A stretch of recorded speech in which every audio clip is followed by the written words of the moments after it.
A security guard is to be placed in the Adult Acutes Inpatient Unit at Christchurch's Hillmorton Hospital, but nurses say that isn't enough to stop assaults. This comes after our story last night revealed a nurse was strangled and dragged across the floor by a psychotic male patient early on Sunday.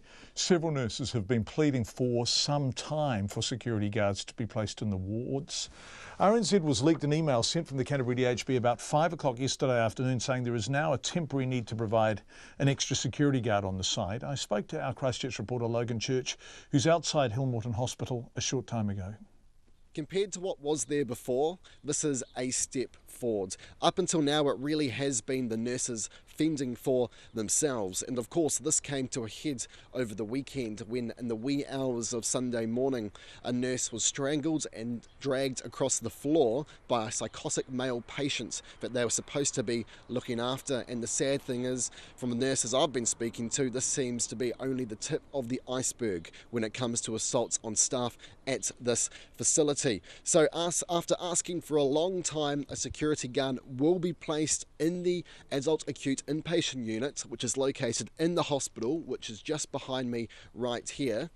And they will be there during the week at night and over the weekend, where there are usually lower staffing numbers. I spoke to the nurses organisation not too long ago, and they seemed quite happy with this development, although they say there is still a lot of work to do before the problems at the unit are fully resolved. However, the nurses themselves don't appear to be too happy, or at least the ones I've spoken to aren't too happy with this guard and actually question whether they will be of any use at all. This is because an email with this announcement was sent from the CDHB's service manager Deborah Selwood at 4:24 yesterday afternoon. That is about 6 hours after I called them inquiring about the weekend's assault. But in that email, it made it explicitly clear that that security guard could not restrain patients. That means that when something goes wrong, when someone is assaulted, that security guard can't restrain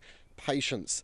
And instead, all they can do is give support to staff, and give support is the actual words used in that email, and the nurses I've spoken to don't exactly know what that means or entails. On top of that, the nurses aren't happy with where the security guard will be placed. That email at 4:24 yesterday afternoon states that that security guard will be in place to support staff in the low stimulus area, or the LSA. That is not where nurses say they are most at risk. The nurses I've been speaking to say that is in the open ward themselves, and that would be where a security guard would be of most help. Of course, only if they could actually restrain someone when something goes wrong. The CDHB has also made it explicitly clear that this is only a temporary measure. The nurses are also not happy with that. They want the security guard to be here permanently. They want more of them, and they want them now. We've asked the CDHB for an interview, but for the third time in as many weeks, they have refused. And as of right now, I'm still waiting for a statement explaining exactly how the security guard setup will work. 90 minutes past 6. The Canterbury DHB has since responded saying there are mixed views about the use of security guards, including within nursing. It says incidents involving patients who are mentally unwell are often unique or require special training to manage. The DHB says in the shorter term and as an interim measure, a security guard will be present in the low stimulation area to support nursing staff working in that part of Hillmorton.